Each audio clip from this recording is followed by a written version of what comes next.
दोन शब्द बोला ना, बोला ना, दहावीवाले आहोत तुम्ही.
तर आम्हाला बोलले 10वी तुमची पास करून देतो, मग शाळा बंद करून देतो. हे तर आता शाळा बंद करायला लागलेत सगळे. बघा आम्ही कुठं उभा आहेत आतापर्यंत. पद्मश्रीची शिव्या किती देते तिथं. आम्ही कुठं जायचं? 7वीला. तुझं आता शिक्षण बंद होईल, पुढे काय करशील तू? कसं काय पुढं ही शाळा चालू व्हायला पाहिजे, माझं एवढंच म्हणणे. लेते समय कुछ बोले भी नहीं कि हाँ कहीं एडमिशन और करा लो. कोई अपने को नहीं दिया कि हाँ बस कोई अपना एडमिशन कहीं और कराओ या फिर फीस बढ़ेगा, कुछ भी अपने को नहीं बोले वहाँ पर. तो हम लोग क्या करने, कहाँ पर जाने का? बस आपसे इससे रिक्वेस्ट करता हूँ 10वीं का तो स्टार्ट रखो. 10वीं का भी हम लोग कहाँ जाएंगे बच्चे को लेके अपने. एक रिक्वेस्ट है बस अपने लोगों की, अपना स्कूल 10वीं की स्टार्ट कर, बाकी 8वीं एक बार बंद कर दे. 9वीं चलेगा पर 10वीं तो स्टार्ट करे. 10वीं बच्चे कहाँ जाएंगे अभी? दूसरे का एडमिशन कोई लेगा, अगर लेगा तो डोनेशन ज्यादा लेगा, हम लोग कहाँ से देंगे इतना पैसा. बस आपसे इतना रिक्वेस्ट है कि कैसे भी करके 10वीं स्टार्ट रखो. नाही ते 6 महिन्यासाठी आम्ही कुठे टाकायचं मुलं. आम्हाला काहीतरी न्याय द्या ना, काहीतरी आमच्यासाठी करा. आमच्या मुलं सगळे रस्त्यावर उभा राहिलेले आहेत. ह्या पोरांचं कसं करायचं? 6 महिन्यासाठी आम्हाला किती 1 वर्ष लेकरांचे वाया जाते ना. आम्ही काय करायचं? किती दिवस? 6 महिने फक्त शाळा असते. त्याच्यासाठी लोक काय जो बोलायला निदान एक नोटी, एक रिझल्ट घेताना तरी सांगायचं की तुम्ही तुमच्या मुलाचं ऍडमिशन दुसरीकडे. आम्ही काही ना काही केलंच असतं ना. आम्ही असं मुलांना रस्त्यावर सोडलं असतं का? त्यांना सांगायची थोडी तरी कल्पना देणं काम आहे ना. डायरेक्ट काल निर्णय घेऊन रिकामे झाले, असं थोडं कोण करतं का? आमच्यावर किती अन्याय झालाय. आता बघा 10वीचा वर्ग, आता आमची मुलं 10वीला आहे. माझी मुलगी आता आम्हाला काल सांगितलं उद्या 12:30ची शाळा आहे, 7ची शाळा आहे त्यांची. आता आजपासून 12:30ची केली. आमच्या मुलांचे क्लास दुपारचे आहेत, तर सकाळचं कसं ऍडजस्ट होणार? अगोदर 2 सर आहेत त्या शाळेमध्ये. आता तर ते बोलतात आमचे मराठी मीडियम मध्ये बसवा, तर त्यांच्या शाळेचे सर शिकवणार. मग आता इंग्लिश मधले कसं ह्यांना ऍडजस्ट होणार आहे का आमच्या मुलांना? त्यामुळे आम्ही म्हटलं की बाबा तुम्ही चालू ठेवा, सकाळचीच ठेवा ना शाळा. आमच्या मुलांना दुपारचं नाही जमत. बा मग आता ते काय नाही म्हणतात, आमच्याच्यानं काय नाही होऊ शकत. मग आम्ही काय करायचं? आम्ही काय करणार ह्याच्या पुढे? म्हणजे आमच्यावर अन्याय होतोय. ते बोलतात की आरटीओ वाल्यांसाठी आमचं नुकसान होतंय. मग आम्ही आरटीओ मधचा काय प्रॉब्लेम आहे आमचा? आमच्यावर अन्याय होतोय इथं. नक्की तुमच्या विद्यार्थ्यांना नुकसान होणार आहे याचा. 6 महिन्यासाठी कोणत्या शाळेला? आता दुसऱ्या शाळेमध्ये जायचं म्हणलं डोनेशन 1-1 लाख रुपये मागतात. आम्ही आरक्षण वाले, आम्ही काय करू शकतो त्याच्यासाठी? आमचं नुकसान होतं इथं. 1500 रुपये फी पण भरतात ना, असं नाही की फी पण नाही भरत. महिन्याची महिना रेग्युलर फी भरतात. पण ते सर बोलले आम्ही तुम्हाला आरटीओ वाला आमचं नुकसान आहे. आम्ही आरटीओ वाले आहेत, पण आता 9वी 10वीची आम्ही फीस भरतात. आता 900ची डायरेक्ट 1,500 रुपये फीस केली तरी पण आम्ही भरतात ना.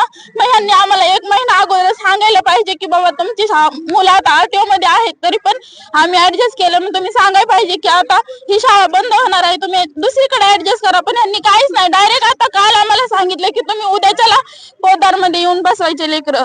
मग आम्ही काय करायचं आता? तुम्ही सांगा काय करायचं आम्ही? आता सरळ ते म्हणतात दुसऱ्या ऑफिसला जा, तिथे गेलं की ते म्हणतात तिकडे जा. मग आम्ही नेमकं जायचं कुठं? इथे धामणकर नाका इथे पोद्दार इंग्लिश मीडियम आहे. ती पद्मश्री अण्णासाहेब जाधव यांच्या माध्यमातून ही शाळा चालत आहे. आणि इथे 7वी 8वी 9वी 10वी जवळपास 250 मुलं ही पोद्दार इंग्लिश मीडियम मध्ये शिकतात. या पालकांना, यांच्या पालकांना कुठल्याही प्रकारचे इन्फॉर्मेशन दिली नाही, कुठली नोटीस दिली नाही आणि डायरेक्ट शाळा बंद करण्यात आली आहे. जर पोरांनी विचारलं का आम्ही शाळेमध्ये बसायचा कुठे, तर त्यांनी सांगितलं की तुम्ही Marathi medium new English school आहे तिथे त्या शाळेमध्ये तुम्ही बाजूच्या शाळेमध्ये जा. आणि इथे प्रिन्सिपल सर्वजण सोडून गेलेले आहेत. पण इथं अजून जबाबदारी घेणारा व्यक्ती कोण नाहीये, म्हणून सर्व विद्यार्थ्यांचा इथे आतोनात नुकसान होत आहे. नाही, आता आता 2 दिवसापासून विद्यार्थ्यांना सांगितलं गेलं की पालकांना तुमच्या सांगा काय इथून शाळा बंद होणार आहे, तुम्ही निघून जा. पण कुठल्याही प्रकारची कल्पना द्यायला पाहिजे, कुठली एक शिक्षण व्यवस्थेत एक पद्धत असते, त्या पद्धतीनुसार त्यांनी 6 महिने 4 महिने अगोदर त्यांना लेखी कळवायला पाहिजे काही शाळा बंद होणार आहे, तुम्ही तुमच्या विद्यार्थ्यांचं कुठेतरी बंदोबस्त करा, शिक्षणाचा बंदोबस्त करा, हे सांगायला पाहिजे. परंतु असे कुठल्या प्रकारची या संस्थेने कल्पना दिली नाही. नाही, आम्ही शाळा बंद केलेली नाही. मी संस्थाध्यक्ष म्हणून बोलतोय, विजय पांडुरंग जाधव.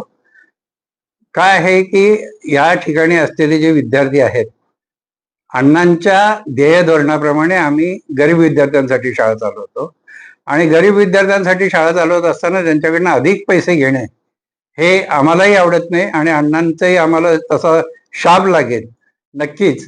त्यामुळे आम्ही फी वाढवण्याच्या मागे पडलेलो नाही आणि इथल्या शिक्षकांनी हायकोर्टामध्ये एक रिट पिटिशन दाखल केलेलं आहे आणि त्या रिट पिटिशन मध्ये त्यांना 7व्या वेतन आयोगानुसार पगार पाहिजे. आता 7व्या वेतन आयोगानुसार पगार देताना आज आम्ही त्यांना 35,000 40,000 इतका पगार देत होतो, परंतु त्यांना 1.5 लाख रुपये पगार पाहिजे आणि विद्यार्थ्यांची फी अतिशय अल्प आहे. मग त्यामध्ये आम्ही त्यांचा पगार देऊ शकत नाही. त्याच्यामुळे आम्ही त्यांना सांगितलं की बाबा आम्ही काय पैसे देऊ शकत नाही. त्यांनाही नोटीस दिलेली आहे आणि ते सगळ्या शिक्षकांना आम्ही आता 3 महिन्याची नोटीस देऊन कमी केलेलं आहे. परंतु शाळा आमची बंद नाही आहे.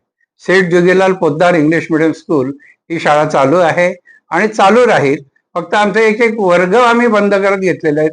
6वी पर्यंत आता यावर्षी नाहीये, म्हणजे 7वी पासून आहे, 10वी पर्यंत राहील. आणि शाळेची जी इमारत आहे ती शाळेची इमारत आम्ही तिकडनं आता वापरायला आम्हाला लाईट बिल आहे, घरपट्टी आहे, पाणीपट्टी आहे, संडास साफ करणे आहेत, या सगळ्या गोष्टी ज्या आहेत या गोष्टी ना आपण पैसा पूर्ण करू शकत नाही. त्या दृष्टीने आम्ही आता ते पद्मश्री अण्णासाहेब जाधव जुनं न्यू इंग्लिश स्कूल यामध्ये आपण ते वर्ग आता भरवित आहोत आणि आजपासूनच ते वर्ग या ठिकाणी भरतील. परंतु इंग्लिश शाळेचे विद्यार्थी मराठी शिक्षण शिकवतील तर त्यांना थोडासा प्रॉब्लेम येणार नाही? नाही ना, इंग्लिश मिडियम साठी 2 माणसं आम्ही नवीन नेमलेली आहेत. म्हणजे जे जुने शिक्षक होते त्यांना कमी केले, परंतु 2 नवीन शिक्षक आम्ही नेमलेले आहेत आणि ते त्यांना शिकवतील. मग 7वी ते 10वी किती शिक्षक असतील? 7वी आणि 8वी एकत्र चालतील, कारण 7वी आणि 8वीला विद्यार्थी संख्या आमच्याकडे फी देणारी नाहीयेत. जे आहेत ते आरटीईचे विद्यार्थी आहेत. आरटीईचे विद्यार्थीची फी गव्हर्नमेंट पण आम्हाला देत नाहीत आणि पालक पण आम्हाला देत नाहीत. त्याच्यामुळे त्यांच्या शिकवण्याचा प्रश्न आहे तो एका शिक्षकामध्ये होऊन जाईल. त्यांची विद्यार्थी संख्याच आता मला वाटतं 22 आहे दोन्ही मिळून. त्यामुळे ते दोन्ही पण विद्यार्थी एकाच वर्गात बसतील आणि त्या विद्यार्थ्यांना ते शिकवतील. तर नक्की मग आता काय सांगणार, शाळा चालू होईल का नाही? नक्की शाळा का नाही चालू होणार? शाळा चालू होण्याचे सगळे अधिकार पण आम्ही मुख्याध्यापक घागस सर यांना दिलेले आहेत. पद्मश्रीचे जे मुख्याध्यापक आहेत घागस सर, त्यांच्याकडे हे आता शाळा चालवण्याचे अधिकार दिलेले आहेत आणि इथे आजपासून वर्ग हे या ठिकाणी नियमितपणे भरत आहेत.